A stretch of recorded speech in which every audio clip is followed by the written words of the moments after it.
because at that time you sort of learn about the culture. It's very important, I feel, to Assyrian people to keep their culture together because they don't have a country. You don't want to lose any of that vibrancy, you know?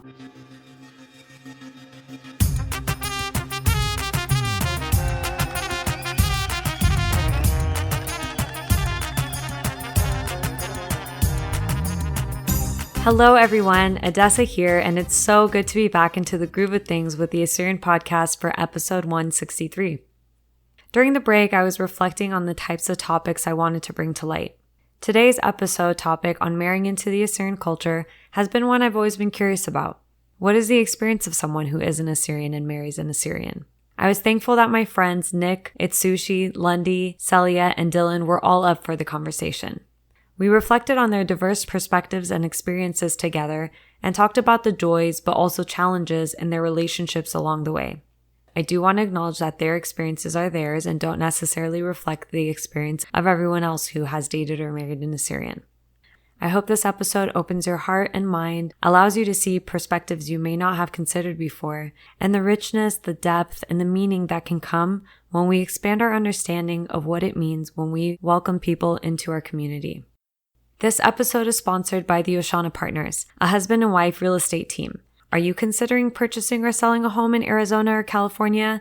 John and Rita are available to help make your next real estate decision into a seamless transaction. Contact the Oshanas at 209-968-9519. Get to know them a little bit more by checking out their website, theoshanapartners.com. That's OUSHANA. Now, without further ado, here's a roundtable about marrying into the Assyrian culture.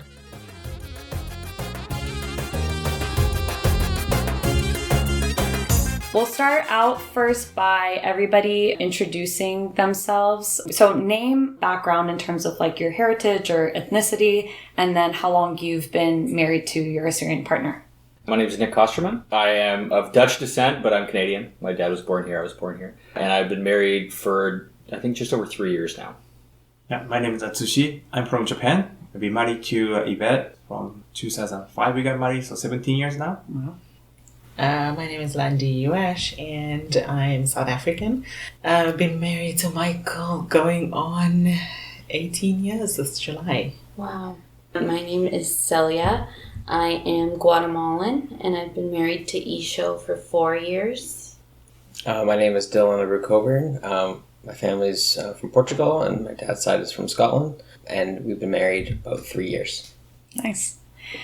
How did you and your Assyrian partner first meet?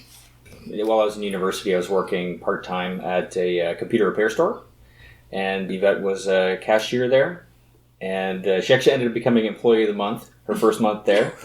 So they promoted her to customer service, and so I started talking to her, and that was 10 years ago, believe it or not. It's been quite a long time. Wow. I did not know that story. Atsushi, how about yourself? I met Yvette when we were in Japan, actually. One day, I was playing baseball in the States. Just came up one day, and I with my friend, and Yvette was coming home. Apparently that day she was drunk. So she was walking around nighttime. In Japan, somebody had a nice goldfish tank outside. So she just went to see the house, goldfish, and came back, but looked like she got lost when I was coming home. I was a little bit drunk too, so I don't usually talk to anyone on the street, but just by chance she got lost or something. So I was just talking to her, just asked her if she got lost, she needed help or something, and then just the conversation started. And it happened to be she was living close to my parents' house, and we started just meeting once in a while, and then start going serious, I guess. And how long was Yvette living in Japan at that time for? She was in Japan at the time was 6 months. Okay. Yeah. That's why I'm here. Yeah. Wow. It's fate. It's fate. It is fate. How about yourself, Lundi? I met Michael on a bus in South Africa. I was on my way home from work. I had missed my usual bus that I would take home. So I was not normally on this bus. It was the last bus out of the city center, and he got on the bus with a colleague, and I saw him, and a few days later I saw him on my morning bus, and basically started chatting, and here we are. Wow. And what was Michael doing in South Africa? Michael was. How long was he there for? At this point, I think he was there for about 7-8 months, and he was working at the provincial legislature over there. So. Actually, sorry to go back to Atsushi. What was Yvette doing in Japan? She was teaching English at the time. Okay, very cool. So I met Isho on my 18th birthday in 2007. I was having friends over, and I had become very close with another Assyrian and invited him to my birthday. And he called me and he said, "Is it okay if I bring a couple friends? They're really nice guys." And I remember thinking, oh man, like, I really just wanted my really close friends, but fine, you can bring your friends. And so Isho showed up with two of his friends. My friend Mish came in and introduced me to Isho. And I was like, oh, okay, hi, cool, come in. And Isho kind of hung out in the corner by himself, being the shy type that he is. And I just remember thinking, like, there's something so kind looking about this guy. So I usually don't really go out of my way to talk to someone I hardly knew. But the next day, I guess he had requested from his friend my contact information on MSN at the time. Oh my gosh. Throwback. So we started messaging on MSN, and then the very next day we went to our mutual friend's soccer game together and hung out every weekend since then. A little bit of hiccups in the middle, but yeah, that's how I met Isho. I met Romy actually 10 years ago this March at the Weekends. One of his first concerts he ever performed at McMaster University before he was preparing for Coachella. And it was through a mutual Assyrian friend who really thought I would hit it off with one of his Assyrian friends. But the truth be told, I was taken at the time. So when Romy and I met, it was purely platonic. So we had a really great rapport, and I found her to be super warm and friendly and engaging, and we both loved music. So we bonded over music. And then a year passed, and finally we started talking, and we've been together ever since. Nice. Yeah. Very cool to hear that. I'd love for you all to talk about what your first impression of the Assyrian culture has been. What was your first impression? I didn't know anything about Assyrians. Obviously, when I met Michael, I went home and I told my mom. My mom and I were really close. I told my mom I met this guy, and he's Assyrian. And she goes, wait, Assyrian? And I go, yeah, that's what he said. What is that? And because my mom knew Assyrians from, like, the Bible. Oh, okay. And even her brother, my uncle. And so that, I was like, oh, okay, cool. Obviously still knew nothing about it. Michael being Michael. Just like, he didn't share, not that he didn't share much, but like he was just Assyrian and that was it. And take it or leave it. So that was basically my first impression of Assyrian culture until I came to Canada after we were married. We got married in South Africa, and after we got married, we came here, and his family had like a reception, but showing up at the airport, he said it was just his parents and maybe his sister that would be there. And when the doors of the security was opening and closing, there's a lot of people out. And I was like, okay, there's people coming to see their people. And as we came out through the door, there was this massive, just like really shrill sound that just like out of nowhere. And this whole mass of people started moving along with us down the ramp. And I'm like, what is happening? And he goes, oh, that's my family. I'm like, what's going on? So you open the gates and here's this huge, my big fat Assyrian family. That was my introduction into the Assyrian. I was like, that's so nice. So it was really interesting and very overwhelming at first, but it was heartwarming, kind of like just feeling that. So. Yeah, I'm sure. And the one thing that kind of struck me when I first started to meet Yvette's family was really how family orientated everybody was. Like, I come from a large family, but what I thought was a large family until I met large families. But no, it's very family orientated. Like, they hang out every week. They see, it's very odd to not like go over and see my in-laws like once a week at least. Whereas with my family, like my sister lives, in Milton, my other sister lives in Etobicoke, and then I haven't seen my cousins since like 2-3 years now. Oh, and for reference, Milton and Etobicoke are maybe like 30 to 45 minutes. Yeah, it's all within the GTA area. Yeah. So that was one of the things that kind of struck me, was really just how family was first, and family was like one of the most important kind of elements, in the family. Yeah. Yeah. I'm just trying to think, because before I met Isho, I had friends that were Assyrian, and I didn't know much about the culture at that time, obviously, but I do remember thinking, like, they stick together. Like, they were always a group that were together, and I remember they always looked good. So, like, I went to high school with a few of the girls, and they always had really nice makeup and all that sort of thing, and that was the first impression, like a very surface level. But then on meeting Isho's family, you do get that sense. I 100% agree with you. Like, very family oriented. Family is number one, and I think that's what really sort of solidified the fact that Isho and I were on the same page, was that we both really do put our families first. And I hadn't seen that so much just in my own group of friends, not to the level where I was with my brothers and sisters and my parents all the time. We're all helping each other all the time. And when I saw that in Isho's family, I said, like, wow, that's really amazing. And it's really something that's culture deep. It's not just on the family level. It's really, you see that in Assyrians. My first impression was from history books, Okay. because I'm a history buff, and from visits to the museums.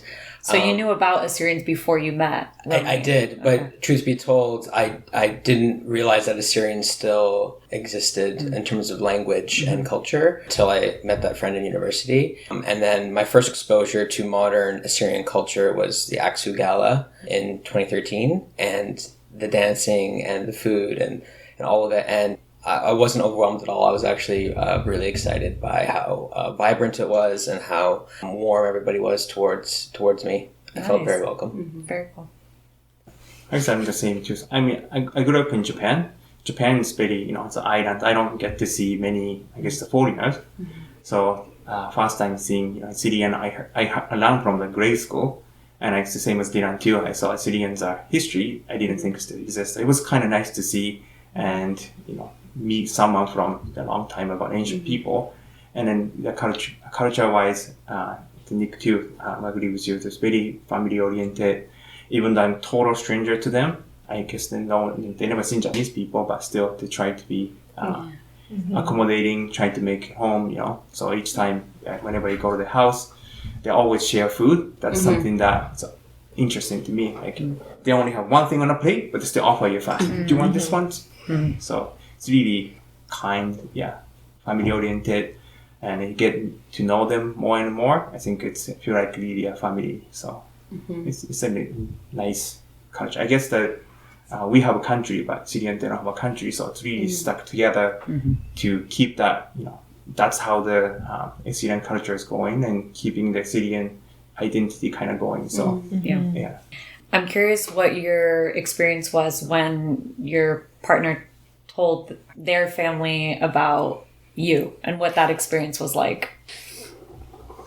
On my end, I didn't really feel anything negative, but you do feel just on your own end, like, what are they going to think? Because at that time, you sort of learn about the culture. It's very important, I feel, to Assyrian people to keep their culture together, because they don't have a country. You don't want to lose any of that vibrancy, So it was nerve-wracking on my end.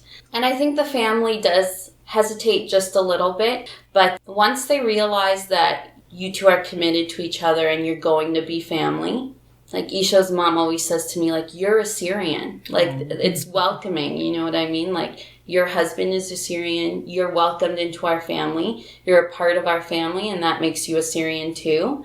And it's a really beautiful thing. It's heartwarming for sure. So just, being when Michael and I met, we were in South Africa, and most of our relationship in the beginning, before we got married, was all there. I hadn't met any of his family, and so when he told his family that he's met someone and this is the direction it's going, it was kind of like sort of a toss up. And I think mostly because of the same thing that Celia said, where they're not sure if they are losing. And that's just a terrible thing. But just that person. Yeah. And so there was a little bit of hesitancy at first, but once everybody realized the outpouring was wonderful. We got married in South Africa, and I still have all the copies of the emails that we received from his family saying they're super excited to... So you never had a chance to meet the family vice versa until after you got married and moved here. Wow. Yeah, I only met his family the week after we got married. Wow. His sister, though, did. His one sister came, her and her husband. They were at our wedding in South Africa, and she met my family and was immersed in all of that.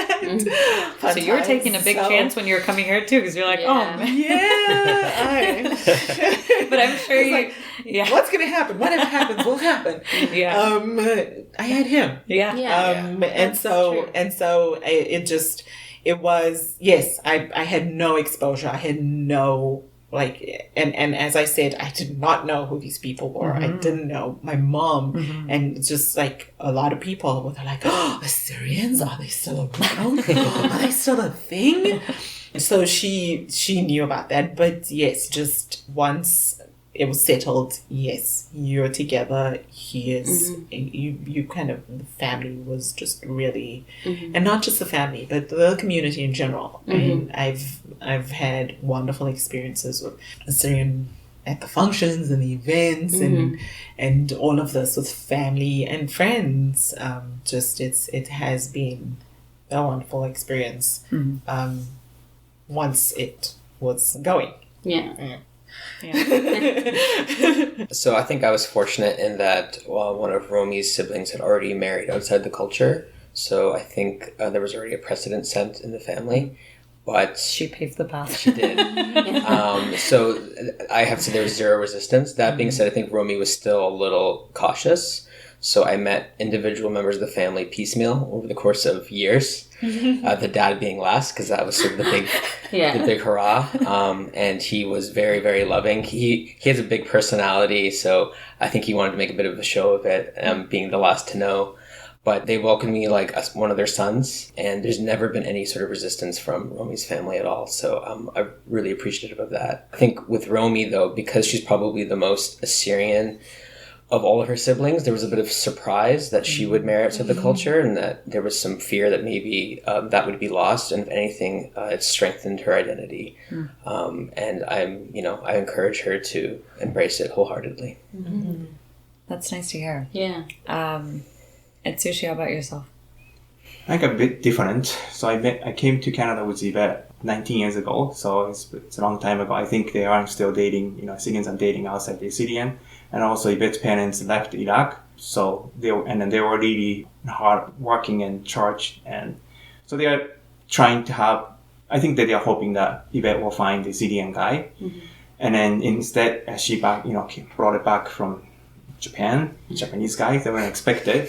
So they were so nice, but I think they were hard for them to accept. And it took a little bit of time.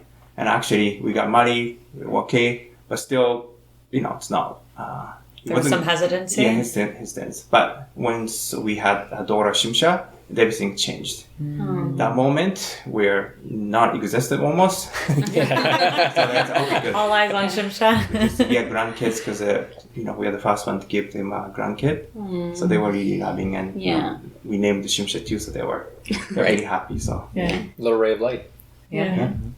I've actually heard that a lot, that sometimes people who have married someone that isn't Assyrian, that sometimes the family hadn't always been so warm or inviting, but as soon as they had a child, then everything completely changed. So it's interesting. You're not the first person to tell me that. How about you, Nick? Yeah, it was interesting because So, I mean, I grew up white. So we don't I never really had a cultural identity, if I'm entirely honest. Like, I'm Dutch, but the most cultural that I have is really food. Yeah. Like, there's no real traditions that we would practice at home. So it was really interesting when I started dating Yvette, we were kind of under the radar, right? Like, most people don't tell their parents when they're dating until they have their mishmeta or whatever, right? Yeah. So we had been dating for, I think, almost 3 years, and then Yvette we were getting serious, and she was like, okay, I gotta tell my parents. So she remembers the day. She was going there, her parents were in the backyard, and she just she had to tell them, and she told her sisters and brothers she was gonna tell them, and she was like bursting into tears, and her parents like, what's going on? She's like, I'm seeing someone, and he's white, and they're like, okay, and right, and so then she all the kind of her fears washed away, right? And so they talked about me, and the first time I actually met them, it was funny because I had met her sisters and her brother prior to this. The first time I met them was when she graduated university. So she was going to come out there. We're at the University of Waterloo in the amphitheater or whatever, and I had to hold 5 seats because they were running late, and so I'm trying to block all these people from coming in. No, they're coming. Trust me, they're coming. There's a coat on one. There's a shoe over here. But it was really nice. They came in, and at the beginning it was probably a little bit harder because their English wasn't as good as it is now. But throughout the years, their English has gotten a lot better, and I've learned some gotcha phrases here and there. You throw in some Assyrian words here and there. What was or has been the biggest challenge in being with your Assyrian partner? The biggest challenge is, as a culture, and I think especially in the older generations, so in-laws have certain expectations of their grandchildren. So not even that, it was okay that Isha and I were together and we're building this life together, but I think the expectation is, you're Assyrian now. You really are Assyrian now to them in their eyes. And I think sometimes it can be overlooked that someone's coming into a relationship with their own identity as well and their own expectations from their older generations. And so that can be tough sometimes to reconcile. I'm Guatemalan. So in the Latin culture, it's mostly the woman doesn't lead the family, but sort of the family grows in that direction. As the woman and having children, you're the one really teaching your kid, usually, in the stereotypical family portrait. The woman is home and she's teaching her children and she's cooking for her children. And so the expectation on my side is, well, they'll go to church wherever the mom is going to church and they'll eat whatever the mom is cooking.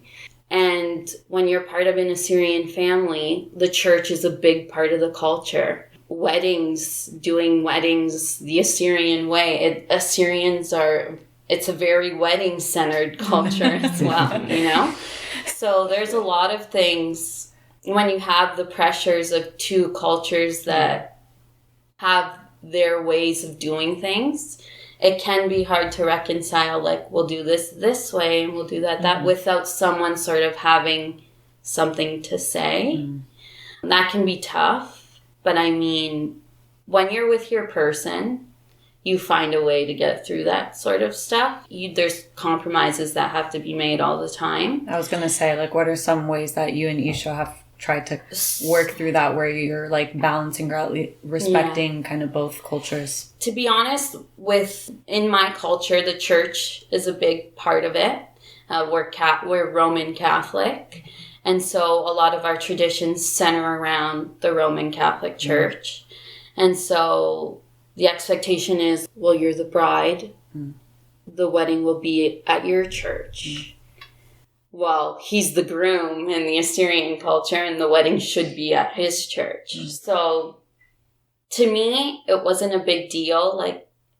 I'm going to receive God's blessing in this church, that church, or another church. You know what I mean? So we compromised on that and sort of made my parents happy, saying, someday if we're blessed with children, then maybe we can baptize our child in my church. So we'll have that celebration in my church, and we've had our wedding celebration in Isho's church. And that's the way it's gone so far. But it's tough sometimes trying to explain to both sides, you know, like, we're compromising and we're happy to do this for each other, and you guys sort of need to be happy with the decisions that we make, because expectations are heavy a lot of the time on both sides. So, yeah, we've done that. We got married in his church. We've baptized our son in our church. We've had another son, so we'll see what happens. But so the biggest challenge marrying my Assyrian partner is being married to an Assyrian activist.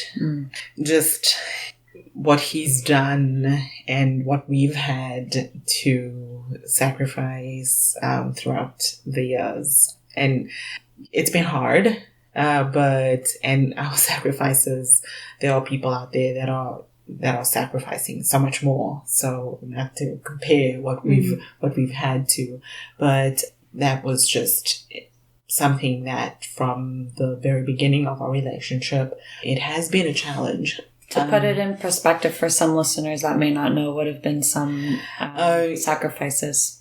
Well, so right out of the starting gates, we were engaged, and some stuff had come up, and he basically spiraled out, and he was gonna cancel everything. I have to do this because Assyrians need me to do this for them. And I was like, oh, it's not your role. We don't have to. It doesn't have to be this or that. And we've basically had to just, at that point, to talk about the fact that this is who you are. Being an Assyrian is a big part of who he is and what he does, and just accept that, okay, I know this because it is part of who you are, and I am with you because of who you are. And so just, I had to talk him off the ledge. and for him too, to just realize that I can do all these things. And of course, just have the support of a partner that is going to understand that, yes, there are times where we can't do what we want to do, and because this is more important. Also, just because I know this is important to him, I understand this, and because it's so important to him and who he is, and it is important to us. It's so nice. Yeah. So, there are challenges like that all the time. Yeah. I guess the challenge will be was I guess the Yvette and then her parents are very Mutanaya. So I'm coming from Japan, and I'm not Christian, so in order to get married to Yvette, the condition was I need to convert to Christianity. So that was I'm okay with it, because in Japan, this religious is not really a big happy thing. You go to a shrine in New Year, which is a Shinto, and it's something, somebody passed away, you go to temple, which is the Buddhism. So we have mix of belief, and then it's more convenient, like happy thing, sad thing. That's the only thing that, we practice our, I guess, religion. So it was not hard for me to convert. My parents had a hard time because they didn't think I'm going to be going to different country and then converting and then marrying someone. So that was the biggest thing. But yeah, I got baptized at our Assyrian church, and then we got married. So that was the, I guess, not biggest challenge, but something that we had to go through. But I'm curious to know, have your parents, I mean, I can imagine now it's been years, have they warmed up to it? Have they accepted your life here, and now that you guys have, many children?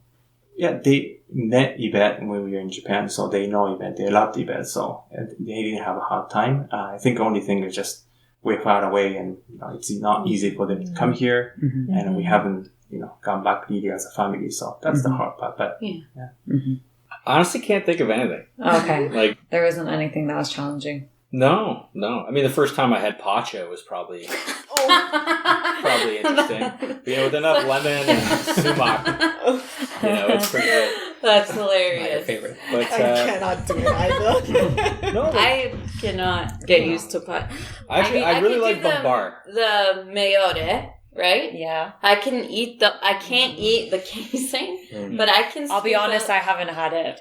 For the record, I haven't had pacha. No? No, I have not. And I will not, but Yeah, that's me. I'll bring you a takeout container with some. No. No, it's a big deal. That's a big deal at Easter and Christmas, and that's so funny. But but no, I can't honestly think of anything. I mean, like I said before, like I didn't really have a defined cultural identity, so for me, I was kind of assimilated pretty easily into the Assyrian culture. Mm-hmm.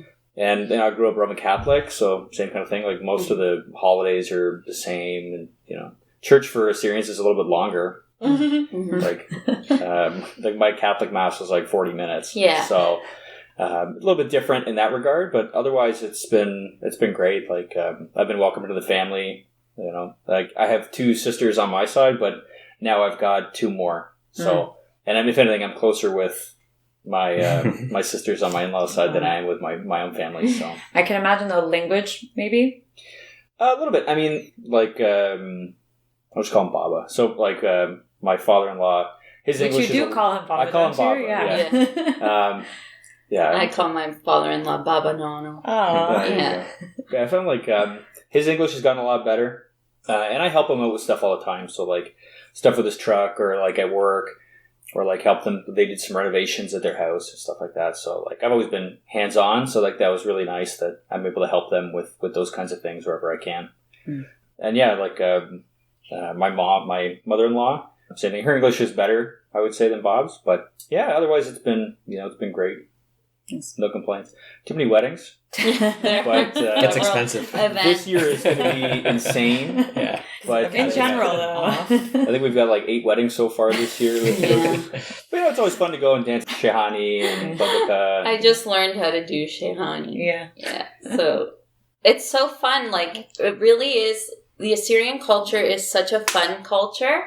Like Assyrians know how to party for sure. Absolutely. Like the way that I grew up, it's very family centered. I know there is like a big Spanish community, but just for my parents, they just sort of chose, we're just a close-knit small unit.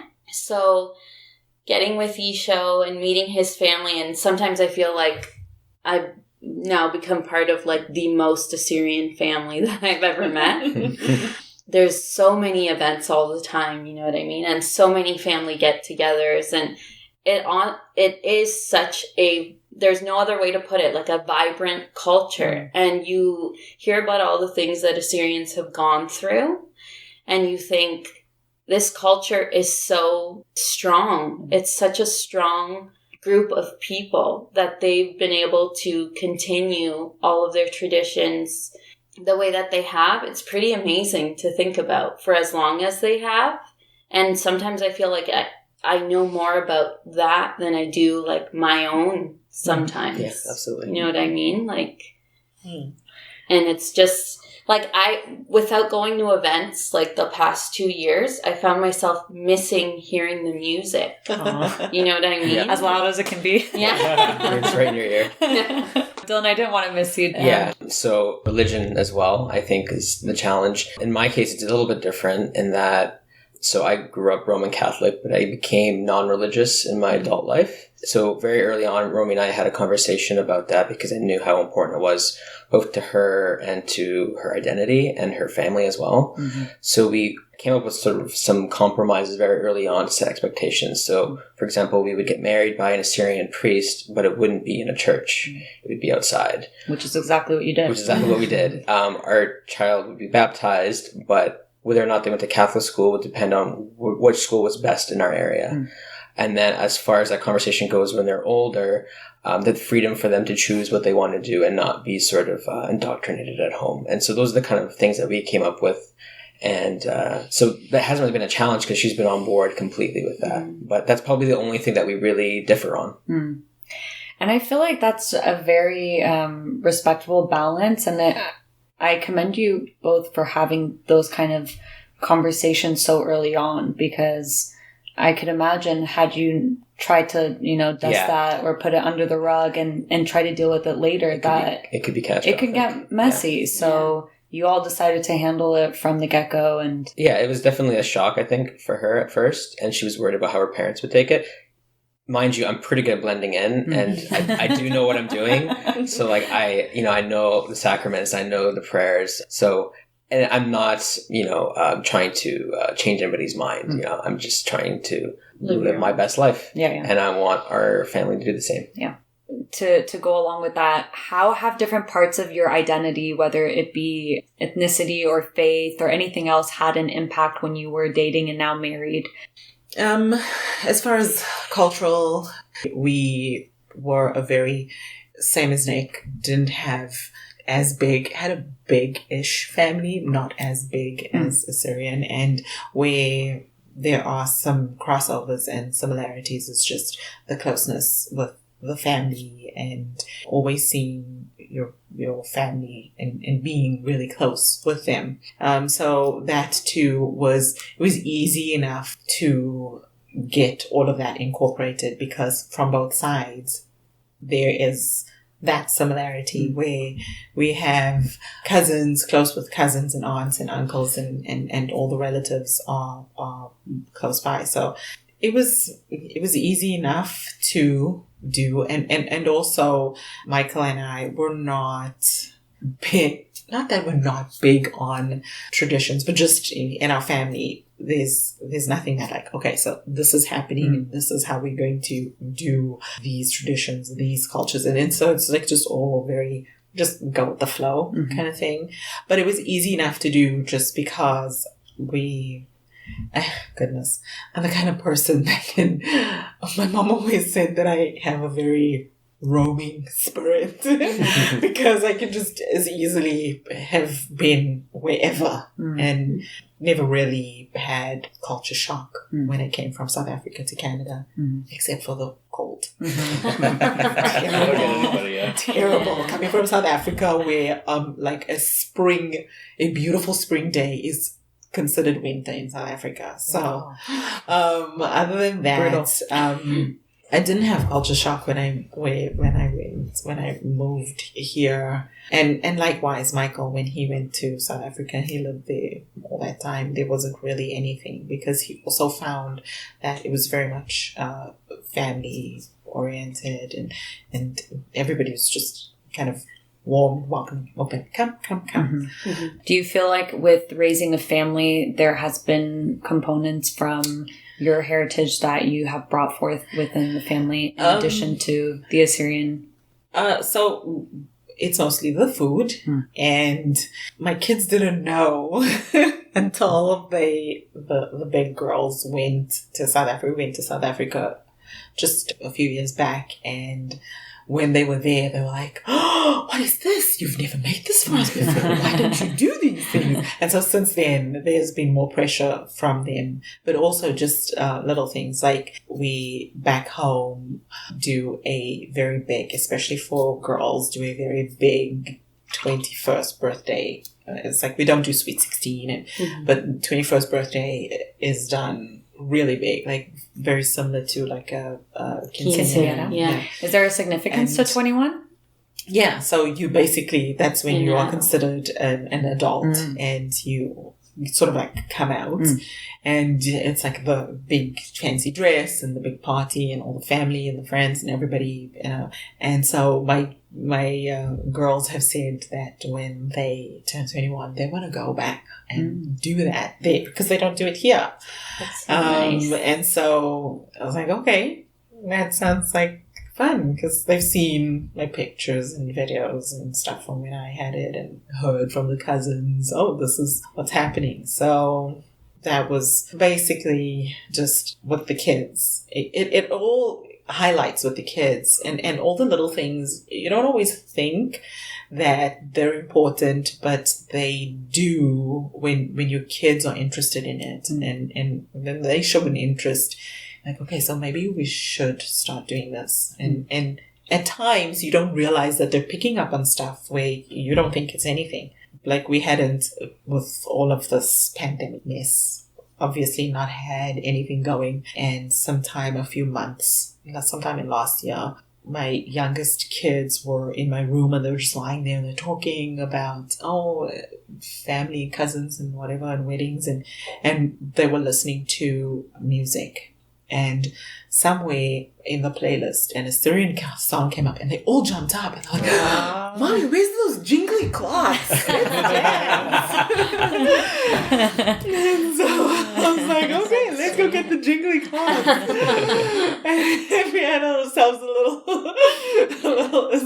party dancing on the upstairs landing down the stairs with the Yalachiate, and it was fun. So just the kids have basically been the ones that have pushed us into highlighting some, or at least like highlighted the important things for us, and it's important for us to kind of carry that on with them, and especially the Assyrian things, just because we feel that it's important that it carries on. I mean, there'll always be South Africa.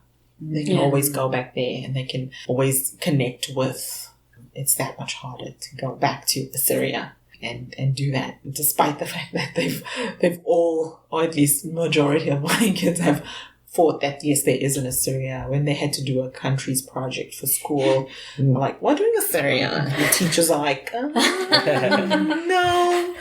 And yes, there is. Pull up your Google. There is Assyria. This is Assyria. And so it's important for us to with the Assyrians.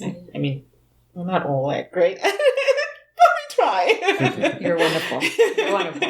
Atsushi, how has your Japanese side shown up in your family, and especially with raising kids?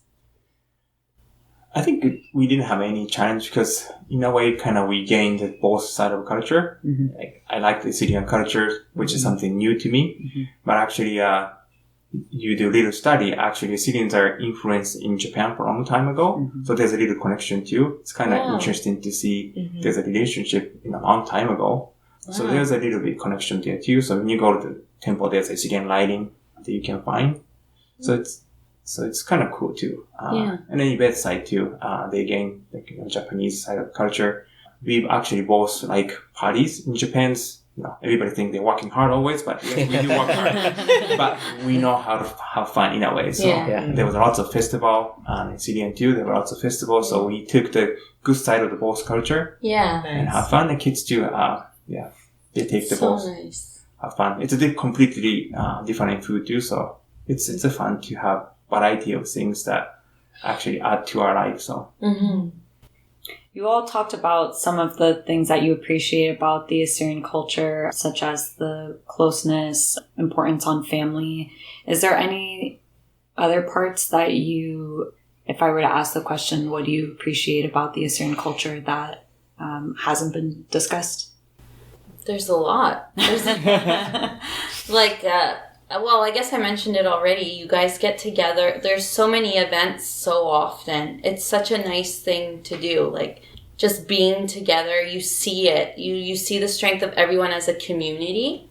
It's crazy because established communities, I feel like established as in, I mean, like, nations, like the Serbian community, the Croatian community, I don't feel like their presence is as strong as when you're in with the Assyrian community. I don't know if I'm getting my point across. It feels like such like a strong sense of togetherness. I don't know how else to describe it.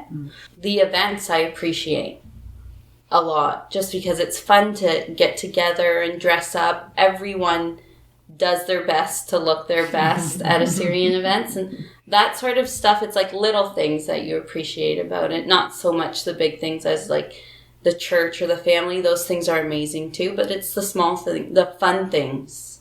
Their music is awesome. It's something that I remember going to my first Assyrian party and thinking like, this is a little bit crazy. Like, everyone is dancing in unison and this is kind of nuts. And I was like, how, like, and it's full blast.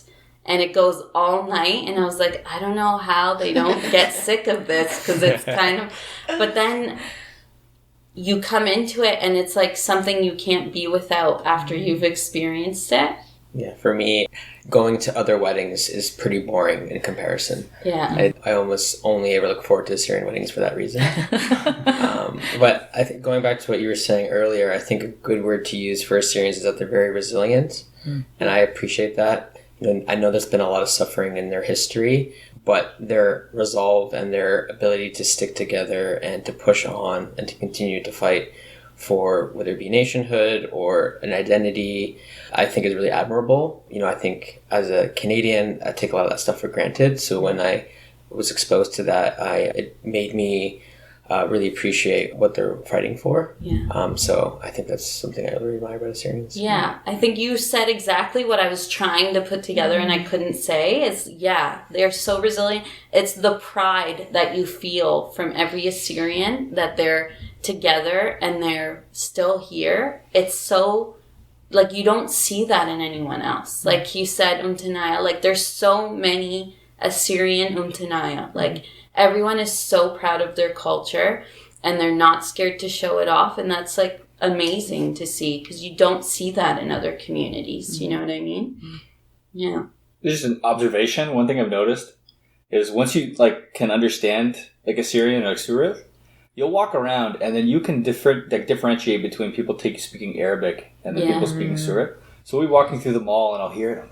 I'll go, Even. There's an Assyrian. Suraya. So it's amazing how many Assyrians there are. Yeah. You don't realize when you first meet, you're it's a small group, and then you don't realize they're everywhere. They're all over the place. Yeah.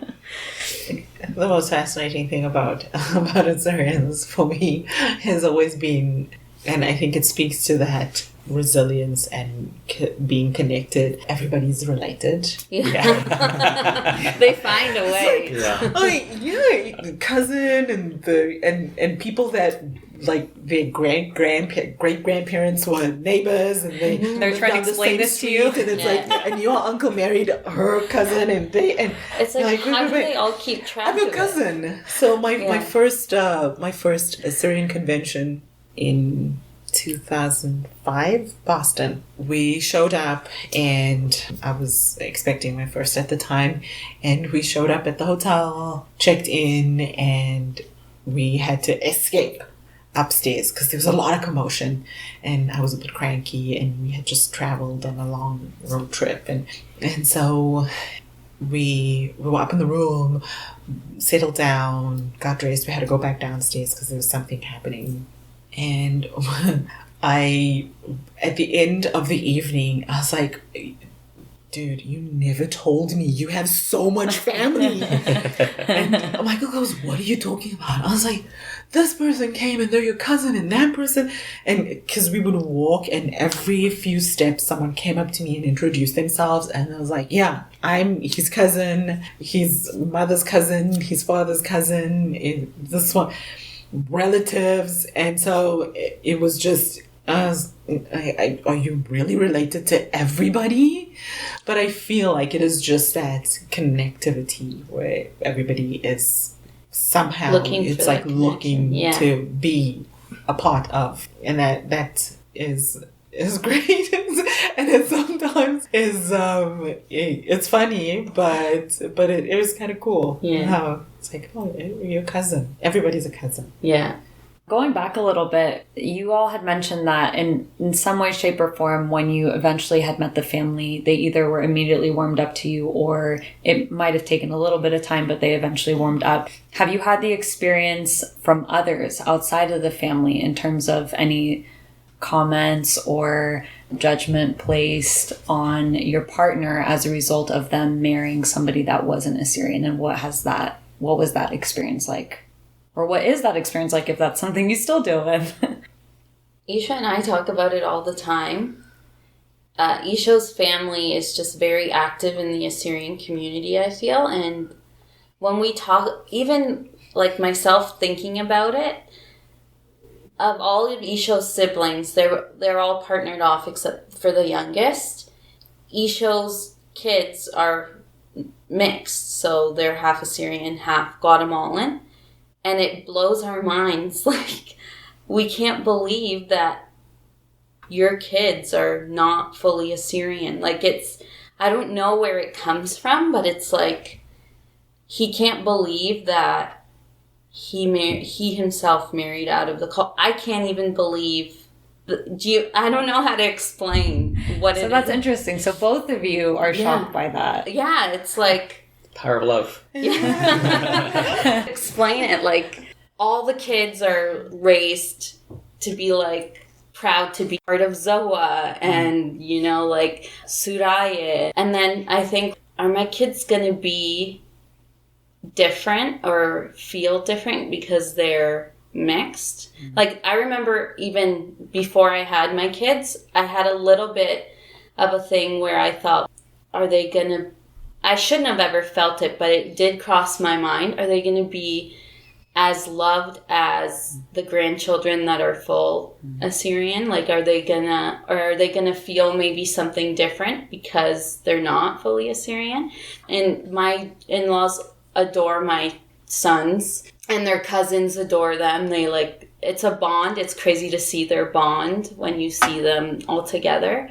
But there is like, because they're so Assyrian, it's crazy to think that they fully let in a different culture. Isho even said the other day, he was like, they were all talking about something had happened in the news and it was a Guatemalan. And Isho mentioned like, hey, my kids are half Guatemalan. And it was like a funny thing. It's just crazy to think. I don't know. It's weird. It's a weird thing. You're so assimilated into it after so many years that it's like you take it on. What have other people's experiences been? The community has been great. we've just in terms of our kids being around Assyrians, they've never had any experiences where they themselves have felt. I mean, in as much as kids can be a little bit strange, they haven't had any experience where they felt like they were being treated different because they looked different or they were not, or they were South African Syrians. Did you ever worry about that with your kids?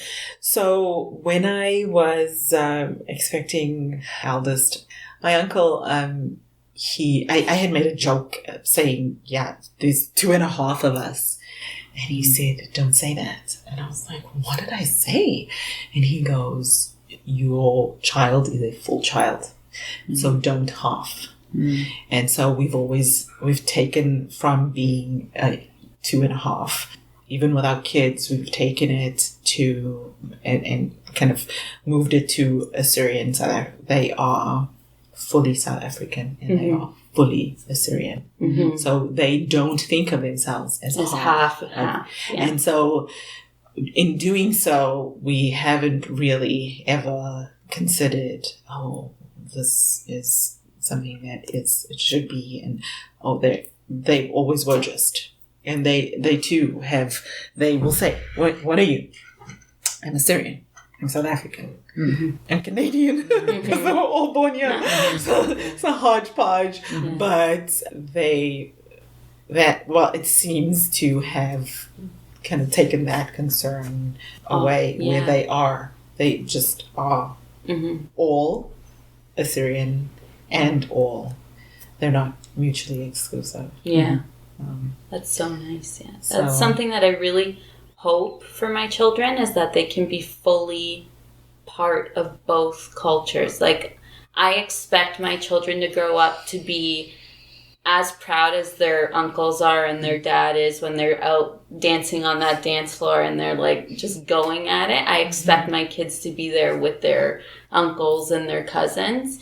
And then I hope that they can find that too on my side. You know what I mean? Sometimes it feels, though, like I need to work to make sure that my kids know my side as well. Do you know what I mean? Because I'm so immersed in the Assyrian culture now as well with my husband.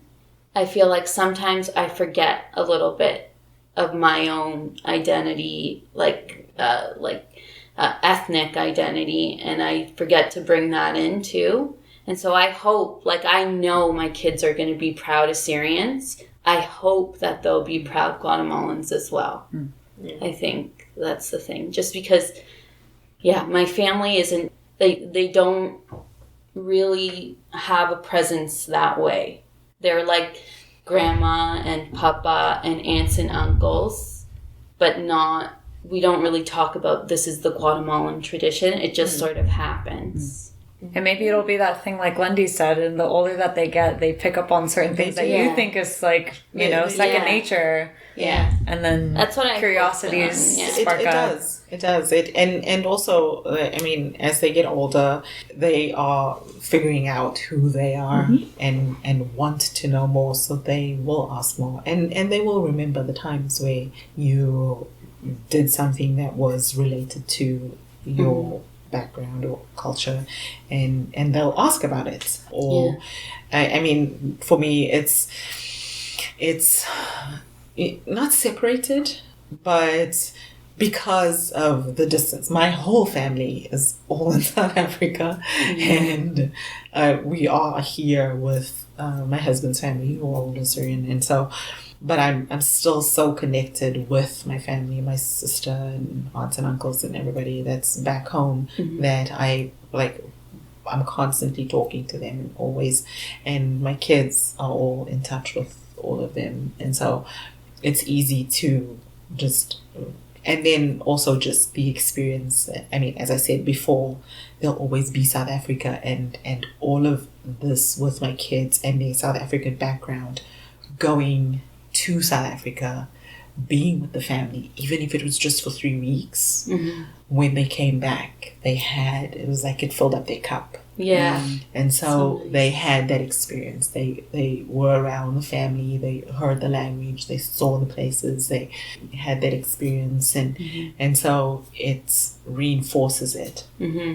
And so, yes, sometimes if it does feel like you're leaning a lot more to the Assyrian, it is always easier to reconnect with the South African, just because there is no Assyria to go back to.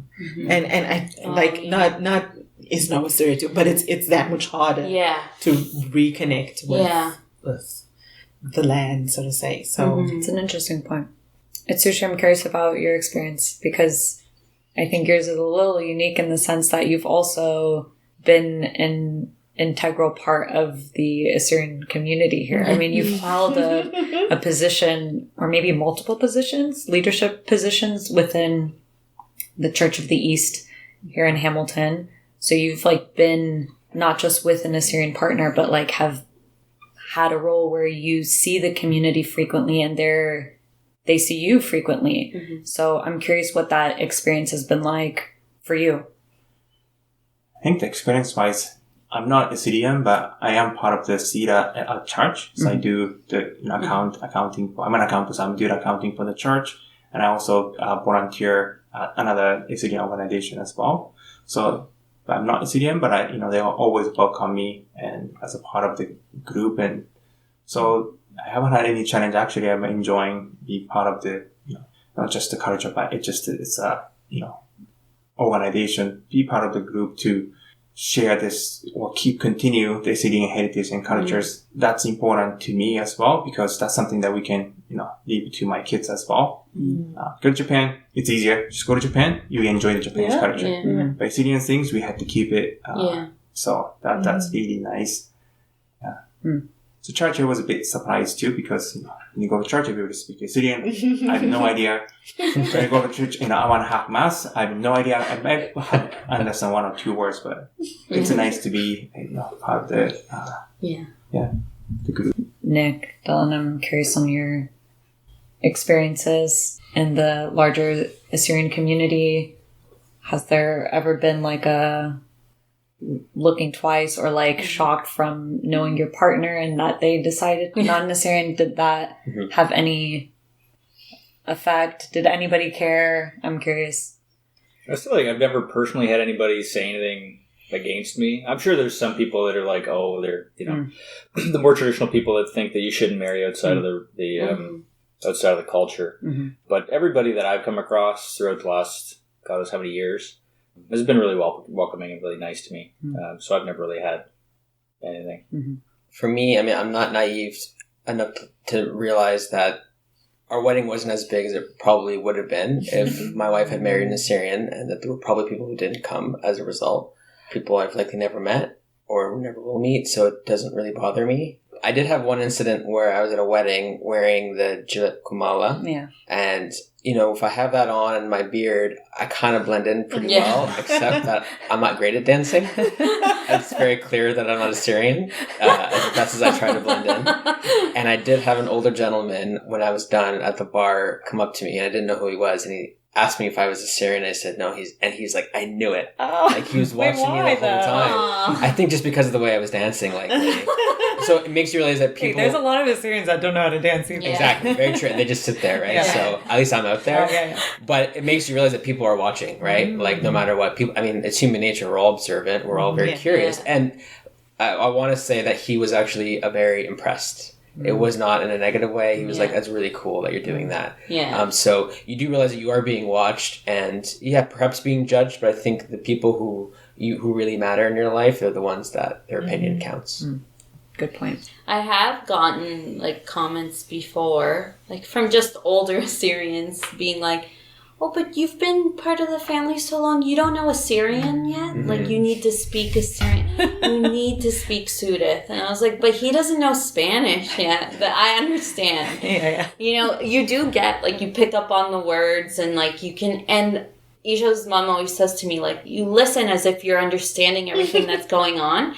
And to be honest, I feel like I am understanding what's going on. Mm-hmm. It's just so hard to communicate back in a different language, but there's so many other ways that you pick up on communication, like the body language. I'm not going to say tone because Assyrians all speak. There's so many times that I'm like, everyone needs to calm down and not scream. That's a common thing.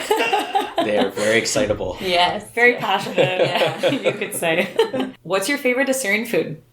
Burek. Burek? Yeah, I love it. All of it. Right. And it could be an Assyrian dish, or can it be a dish from the country where your partner is from? So I mean, I don't know. I like all most Assyrian foods. Kuba Madira And describe to listeners, what is Kuba Madira? Good grief. Well, because there's different kind of kubas. Okay, so the kuba that's cooked in the yogurt, in the mezca. Okay. The only kuba that I have not had yet. Yeah. It's my absolute favorite. My haven't mother-in-law. had I know, and I'm jealous. sure everybody's I'm gonna jealous. say that but my mother-in-law is an amazing cook, and it's one of my favorite things ever. She makes it and phones me, just I made it for you. And then the Dalma Mestatuma. That one right there. Smacks. All day, every day. I would say Dolma is pretty high up there. Yeah. Jajik. Big fan of Jajik. I don't know what that is. Jajik is a yogurt mix with... Do you have it usually with dill? With the dill It's and like cucumber. cucumber. Oh, Yeah. okay. Yeah. I'm not a big fan of messed up. Just in general, in yogurt, there's a lot of yogurt-based dishes. And I don't like sour, any sour tastes. I'm more of So no sour dolma. But I love dolma. Oh, okay. I have to say. But when I started with Isho and he would have me over for dinner, I was very hesitant. But it's it becomes one of your favorite things after. His mom calls us every time she's making dolma, anything with lamb in it, she's calling us. For me, I love holidays because my mother-in-law makes duhwa. Duhwa. Duhwa. I love that. Obviously, I love sour, so I love sour dolma and sumac seasoning on everything. I use it on my own food, actually. And then, actually, before I met Romy, I learned how to make bamya, Assyrian style, from a book that I got as a gift. It was a political science book about cuisines from other parts of the world, and that was the first chapter was bamya with lamb. Oh, and so I remember when I met Romy's parents, I told them I could make it. They're very impressed. 5 points for you. Some Japanese anything to do with rutza. Yeah. And shorwa and rutza, that's the best food. And many different kind of shorwa. Yeah. And dessert is martuha. I love martuha. Martuha. Yeah, it's different kind of martuha, right? So Martuha is it's butter and flour. butter and flour, yeah. That's what's in the kade. Yeah. Yeah, if any of you have had kade is like a bread kind of pastry, but in the middle is that martuha. Pasty, yeah. which is butter and flour. It's rich in fat, but very good. Very good with tea. From your own observation, what's something common you'll find in an Assyrian household? Shrines. Yeah, I was about to say. Yeah. Shrines. Yeah. And bleach. Bleach. Yeah. The Assyrian flag. Simala. The Assyrian flag. Is Simala. Simawar, yeah. Tea. Rosary. rosary. Yeah. Oh, that calendar that tells you when you can't eat meat. Oh, What's it the called? soma. When it's Soma. Always one of those. What's a tradition you've fully adopted and love, and one that has taken you some time to get used to? I can go. So I mentioned before the Jizit Kumala. I love when we're encouraged to wear that to weddings. I feel like I'm more embraced when I wear it, and I feel like it adds an extra hop to my step when I'm dancing. And I love doing the entrance as well at the wedding. The one that I haven't gotten used to and never will is the mourning period that Assyrians have when someone passes away. It can often feel a little too long and detrimental to the rest of your life and moving on. That's right, because Assyrians have a 40-day, sometimes it's a year. For someone that's very close, and you usually wear black. Yeah, it's very you don't morose. go to any, Yeah, it's a different way, and I know a lot of religious cultures are like that, but it can often feel almost punitive. Yeah, 100% agree with that. It's so sad. When someone passes away, it feels like the sadness is doubled or tripled when the family gets together. And I believe like the women in the family gather and they sort of, like in my experience at my Assyrian funerals, when you go to the family's home and you have everyone coming through with their condolences, a lot of the women, the older women in the family will gather together, cry, and it's sort of like not like a chant, but like a sing-song way of mourning, where they'll say things about the person who's passed. It's very, very sad. It feels like it definitely impacts the family's mental health during that time. Is there a tradition you fully adopted? Oh, the way it's been described to me is as Assyrian Thanksgiving. So we all gather together that day and we have a big meal, and it's been described to me as like the Assyrian Thanksgiving. Yeah, there was like a period of 3 days of fasting. And then on the last day it was like the Assyrian Thanksgiving. Dylan, can you do me a favor? And there's 2 calendars on the wall. If you can pull the back one. Thursday of Thanksgiving. Oh, yes. Okay, so it's 3 days of the rogation of the Ninevites, which is the story of Jonah and the whale. Okay. And it's the day after that Assyrians have that's called Thursday of Thanksgiving. We haven't fully adopted it, obviously, because I don't even know what day it is, but it's something that's a thing. Yeah. I mean, I know about the rogation of the Ninevites, but I didn't know that this is big. So Isha's mom has us over every year, and she makes like a massive feast, and it's something that I hope to be able to start taking a bigger role in. Actually, I've been hoping that Isha's mom, like my mother-in-law, would call me, because I love a lot of Assyrian food, and I want to make sure that I can make it, because, you know, our in-laws, we can't be depending on them to make us all of the... although she would do it 100%, and I could have it in my freezer anytime I want, but I'd like to be able to take part in that and show my kids as well. It's hard, though. Yeah. It's labor intensive. Oh, it is. It's a labor of love. Have you ever made dolma? Yeah. Labor of love. It's the whole my mother-in-law comes over and she sits and she's like, let's do this. And she sits, and it's like, when she makes it, it takes her all of 20 minutes and she's done. I sat there for like 4 hours and I had cramps in my hands. Rolling these things. I was like, I want to die. And then it gets inhaled and then just like eat it in like 3 minutes flat. All of that work and it's gone? Totally. Yeah.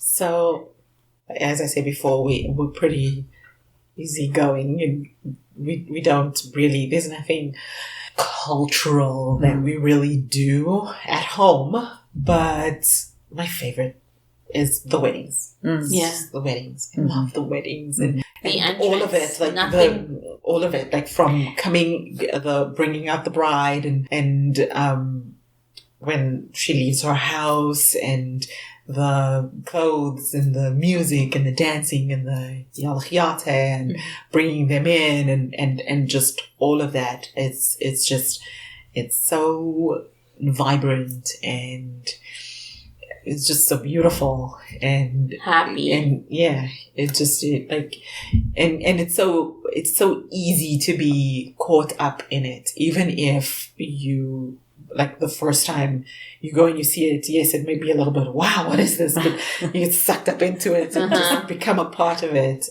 That's my favorite part of the Assyrian culture.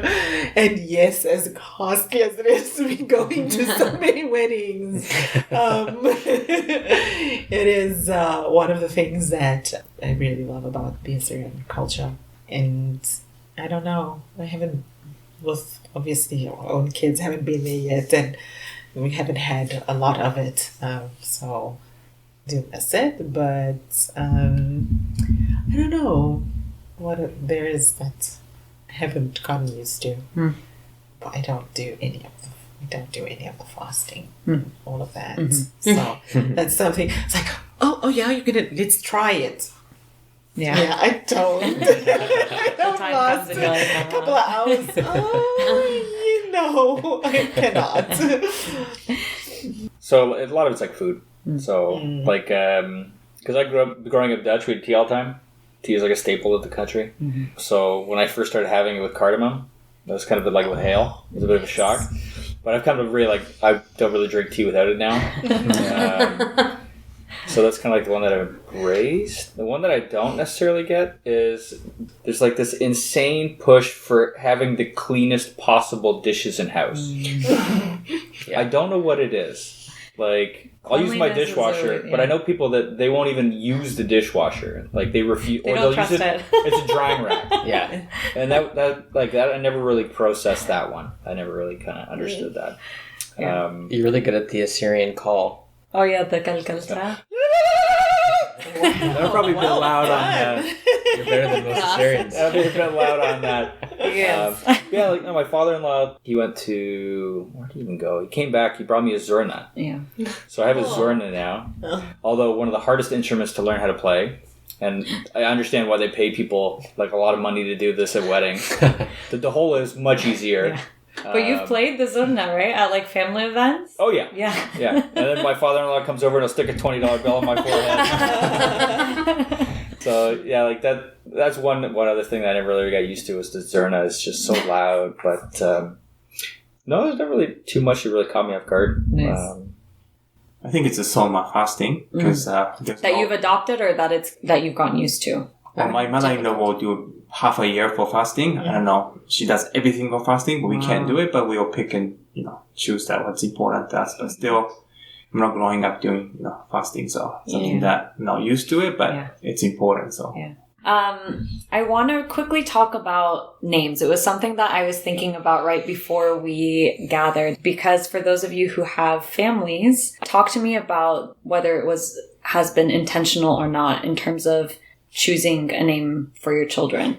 I have 5 kids, and so the deal was the first one, my wife would decide Assyrian name. Second one, I get to decide Japanese name. And the next one's going to be Assyrian, but that rule will change after the third one.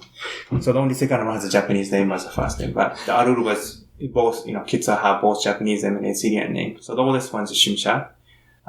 Obviously her name is Sun, and then Japanese name is Sakura. So the second one is Nami. It means wave in Japanese. But the Assyrian name is Naramsin, and the third one is Indeo. Japanese name is Taka. The Assyrian fourth one is Ninota, and the Japanese name is Kintaro. The fifth one is Sharkin, and the Japanese name is Hikaru. So they both have an Assyrian and a Japanese name. Yes. So that was I guess the condition for my wife that they have to have a Assyrian name. That's the only way that they can keep name. And something additional to that, what's unique is their last name too. It's both of your last names. Is that right? Yes. And was that something that was important to you both, or how did you both come to that decision? It was important to my wife because in Japan the custom to take the husband's name, but I think it's for her is she's grown up as that, so she wants to keep her name, and I wasn't mine. So both our kids just took the both side of the name. Mm-hmm. Yeah, so it was just naturally. So that's something that in the Latin culture is automatic. You take your father's last name and your mother's last name as well. So like my name is Celia Flores Alvarado. Most people know me as Celia Flores because if you ask me what my last name is, I'll say Flores. But officially it's Flores Alvarado. Everyone takes their fathers and their mothers. And it was very important to my partner that they have just Sheba as the last name so that people knew they were Assyrian. So when we had our 2 children, we wanted to make sure that it was names that would be easy for both of our families to pronounce at least. So we named them Christian and Isaac. And I feel like Christian is sort of pulls more towards the Latin side, and Isaac pulls more towards the Assyrian side or the Middle Eastern side. So that's what we did. And as they come, it's just got to be a name that we both love and that both families can say easily, because my first nephew's name is Braden, and my mom says it Braden with her accent, and my dad says Braden. Oh boy. So it was important to me that they'd be able to say the names, and my in-laws have bits of accents too, so I think it's just, that's our rule, but it's nice when we can pull on both cultures in the names, for sure. So we also had, all our kids have 2 names, and he was goofy about it when we first and pulled out all of the most extravagant Assyrian names. I was like, thank you. But we had decided that we did want to name our kids Christian name and an Assyrian name. My only condition with the Assyrian names was that it was somewhat unique, not the everyday. I won't say them because I'm not going to offend anybody. Because we asked around about names, and someone had said to us, you should name your kids the more common names so that it's like the more there are of them, then it's like, anyway. It's like, no, thank you. So we named our kids their first name, and then their second name would be the Assyrian one. Because and then their last name is Yoash. Yeah.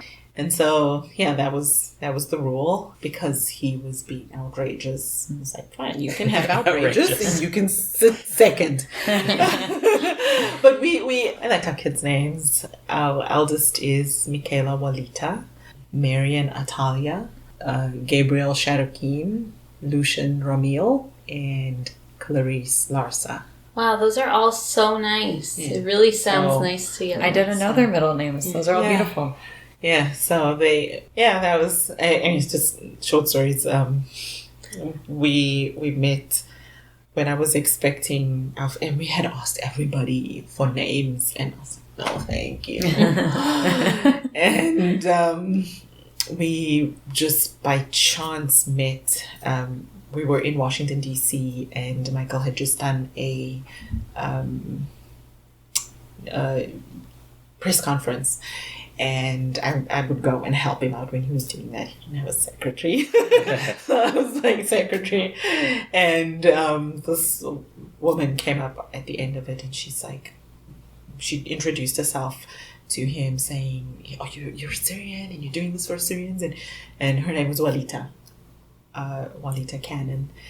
We became really, really close friends. But as I walked away from that, I was like, Michael, that's the name. Wow, cool. And nice.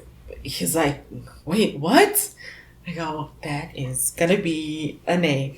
Somewhere along the line, if we have a girl, she will be Walita. And we didn't know. He was like, okay, fine, we need to find out what it means. Because she had walked away at this time and we carried on about our day. And we found that it means duty. Mm-hmm. Duty, like responsibility. Yeah. And so, And he's like, it's going to be weird. We don't know this woman. How can we name our kid after her? I was like, I don't care. I'm not naming my kid after her. I just like her name. But I contacted her and was like, hey, so I really like your name and I'm just giving you a heads up. If you're going to be around, I'm going to name my kid this. If we have a girl, sure enough. But yeah, it was, and our kids know their names and they're very proud of their Assyrian names and it connects them to the Assyrianism. So for us, that was important, and it is for our kids too. They love it. It's a part of who they are. Dylan, you are a soon-to-be father this year, and as I understand it, you and Romy have decided to name your child an Assyrian name. Tell me a little bit about that, and was there importance to that for you, and how did that come to be? Yeah, it's been a bit of a challenge, just because especially we're having a boy, and a lot of the male names are a bit more difficult to pronounce, I think, than the female names. And a lot of them are kings or biblical, and we wanted something a little bit more unique. Definitely Assyrian, for sure. And part of the reason is, so like you, I have a hyphenated last name from both of my parents, and Romy adopted that partly because I know the surname in Assyrian is a little unconventional compared to other cultures in terms of who gets what, right? For example, Romy's parents have different surnames from each other and from their kids. So her maiden name didn't have the same significance as it would for maybe someone else. So she didn't mind losing that. So she adopted my surname on the condition that they have an Assyrian first name, which I was totally on board with because I love the idea of having a unique name, particularly in Canada, something that's deeply meaningful and historic. But when I was here last, your brother-in-law was helping me with the book, and we went through 1,000 names, and I think we came up with 3 that we could agree on because they're very because of the lengthy last name. I didn't want it to be too wordy, not too many syllables, right? So we finally came on one, and still surprised, but it was a bit arduous. Nice. As we're starting to close off, my question to you all is, are there any areas where you feel the Assyrian community could do better when it comes to welcoming people who aren't Assyrian? My personal experience, I don't think there is anything really to it. It's just people have always been very accepting, whether it's at the society parties or at weddings, people's homes, the church. And I'm sure there are people that do have, but those normally tend to either keep it to themselves or they're not important and they don't impact my life. So I'm not going to take it to heart and blame Assyrians for one person or the odd few that will stand out. So I think that just for me, just in the older generations, it's just to realize that a person who is not Assyrian and coming into a relationship with an Assyrian is just to realize that they're coming in with their own identity as well. That's important to anyone just being an individual. It is so welcoming to say, like, you're Assyrian now. It's so nice to feel accepted in that way. But just to realize they're individuals as well and just haven't grown up with the things that are sort of automatic for Assyrians. Like when 2 Assyrians get together, things are automatic. They know sort of like the order of how things go or are supposed to go for them. And just realizing that someone who hasn't grown in the Assyrian culture doesn't know that offhand. And sometimes it can be things that are hard to take on. So just to realize everyone's an individual. I think the stigma about dating, like I think there's a lot of people, I could be wrong, but I think there's a lot of people that rush into marriage not knowing who their partner is until it's too late. And if the culture was a bit more accepting of, dating before you do a mishmeth or get married, I think that'd be... It's very healthy. Because like people do it all the time, but they have to do it secretly. We all know that one person that has like a restaurant they go to that's nowhere near any other Assyrians so that they can have dinner with their their significant others. So I think that's one thing that I kind of experienced, right? Like we were under the radar for a while until we had our mishmith, and then it was all okay. But it's like, if you can get rid of that stigma, I think that'd be healthier. I think accepting of having multiple identities, kind of like Lundi was saying before, there's no half. You're full. As a human being, you're capable of having multiple identities at one time, right? You can be Assyrian and Canadian. They're not mutually exclusive. But similarly, you can be a Portuguese Assyrian and be fully both. So there's no qualifier. You're not less. You're not more. You're not better. You're not worse. So like that, I think that mindset, that sort of nationalism can have a sort of a bad side too, where it's maybe a bit exclusionary. So maybe avoiding that kind of rhetoric where you're not fully Assyrian and this obsession with like blood purity and stuff, I think that needs to go away. Atsushi, anything that you'd like to add with that question? No, I think I'm the same too. I think just they're welcoming people, but as long as you accept, you're part of the Assyrian community, and I don't think there's an issue. But if you don't want to accept that, I think it might be challenging because it is important for them to be, part of the society and the community. So I think that's the part. Great. Well, as we close off, last question. What is one piece of advice that you'd offer to somebody who isn't Assyrian, but who is seriously dating or engaged to an Assyrian? They're listening to this. They, full attention, want to know everything. What's that one piece of advice or something that you'd let them know? Either the inside scoop or like something that they should know or be aware of. I think you have to, I suppose this is just in general, remember that when you are with someone, you know why you're with that person and why you want to be with that person forever. And you kind of have to remember that even if they are, Assyrian is a big part of their life, that's who they are, and be open to that part of their identity, because it is part of the person that you want to be with. So just being open to that, and it's not as daunting as all of that. So I think two advice that I can think about is, if you have time, just to volunteer in one of the, there are many Assyrian organizations.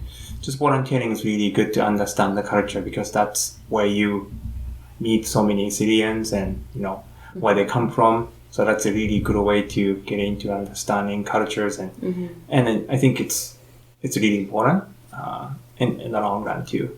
And then two, I think it's learn how to do hike. So that way, that's the way you can emerge into the group easily. So just know how to shake. Yeah, I'd say the big one is like try to learn like some phrases, words and phrases. It's really easy to impress the older generation when you can drop, the chiwit, or somebody makes a great meal, you're like ashididach. So I think those are like good icebreakers that can really help a situation. And just prepare for the smell of pacha soup. That is, I had a bad hangover one day, and I was parked next to it. It was not a great time. But don't be afraid, like you're saying. We've all kind of had the same experience where they're really accepting and welcoming into the culture, and you shouldn't have anything to fear. But just know, there's a strong cultural identity. So if you're like me and you're a blank slate, it's totally easy.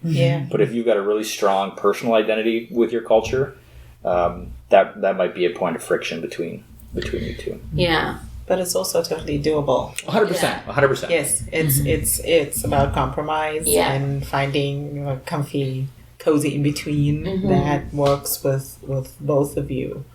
I think that's the biggest thing I would say, is just be open to compromise when you have, like you were saying, like a very pronounced cultural identity, I guess you would say. Just be ready to compromise and know that it's you and your partner. There is a lot of cultural pressure, but everyone ends up being happy. I can say that. When you're building your life within Assyrian and you're open to compromise, you can have the best of both worlds. It doesn't need to be one thing, like he was saying. Don't take it personally if your significant other doesn't introduce you to their family right away. Understand that it takes time and there needs to be some convincing going on, but that it's worth it's worth the up and downs. And to those who want to exclude you for whatever reason or make you feel different, kill them with kindness, because eventually you'll win them over. And to those who embrace you fully, keep them even closer because they become your family. Mm-hmm. That's so nice. Wonderful way to end it. Well, thank you all so much for your time and for sharing your experiences and perspectives. Thanks so much for tuning in. Be sure to subscribe wherever you listen to the podcast and share this out to 3 people who would benefit from listening. I hope you enjoyed the episode. See you next week.